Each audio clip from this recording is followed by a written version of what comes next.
Hi guys! Hello everyone! Welcome po dito sa aking vlog po. Andito si Tita na naman para i-welcome ko kayo dito sa aking vlog. So, ang ginagawa ngayon ni Tita ay nagluluto po ako ng aming uulamin guys. Actually, nakapagluto na po ako kanina ng ulam. Yun nga lang, ulam po yun ng aking mga kids o aking mga anak. So, ito namang linuluto kong ulam is ulam ko po. Ano lang kasi to guys, mga bata ayaw kasi nila to eh, pero ako itong yung gusto kong ulam, pero sila ayaw nila. So actually luto na siya guys. So ayan, ipapakita ko sa inyo kung ano itong linuluto ko. Ayan, tumatalsik-talsik pa. Tumatalsik-talsik pa siya guys, yung ano, mantika niya. So ito guys, papakita ko, ito lang naman guys ang aking linuluto. Ayan, tinapang bangos. O, di ba? Ang sarap-sarap nito. Lalong-lalo na pag may kamatis. Yun lang, wala kaming kamatis, guys. So, isasaw-saw ko na lang ito sa suka. Wala rin napa kaming suka. Papabili na lang ako. Markly, katanganak suka, ah. Tapos yun nga, guys. Dahil luto na siya, guys. I-off ko muna. Ayan, luto na siya. Off ko muna siya, guys. Gumatang ka suka. Tapag sawsawak. Sidak. Ayan. So, actually, yung mga anak kumain na sila. Ito yung tira ng aking anak. Hindi niya naubos, guys. So, ito yung aking linutong ulam ng dalawa kong anak.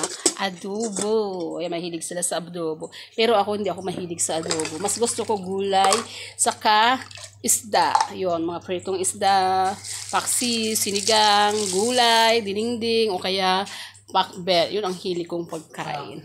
Kwarta. Ay kukuha muna ako guys ng pambili ng vinegar o kaya suka dahil yung prinito kong tinafa is isasawsaw ko sa suka talaga. So yun po ang aking pagkain o aking ulamin. Ayun. Mas marami akong makakain pag ganun ang aking ulamin kasi. Saan mamanaga yan ba lang? Ha? Ha? 50? Suka lang? 50? Sobrang ninamot daw, nasukan. Kinukupitan na kasama ni nanay. Suka lang. Ba, ori di ba silang tagumada nga damdama di ikwa pa na di ili. Yan pupunta kasi ako mamaya guys sa bayan, mamimili ako dahil wala kaming bigas. Bibili ako ng bigas namin.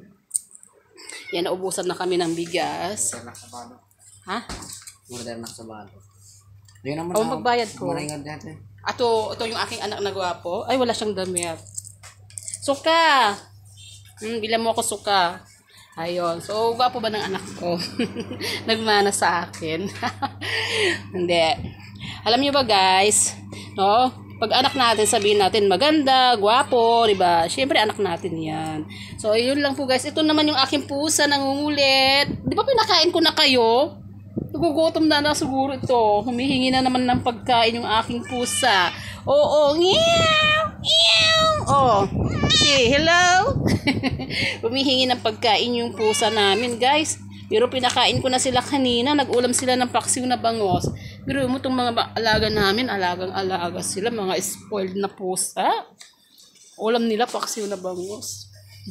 So, ayun po guys. Dahil nakapagluto na ako at ako'y kakain na rin. So, yung isa kong anak ipumasok na sa school. Ayan. Actually, may manggang pala dito.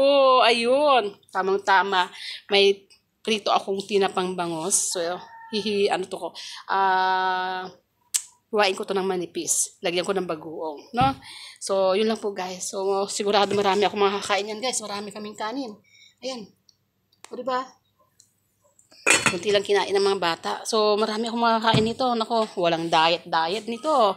So, yun lang po guys. Thank you sa mga nanonood. Thank you guys for watching. Thank you so much. God bless you all guys.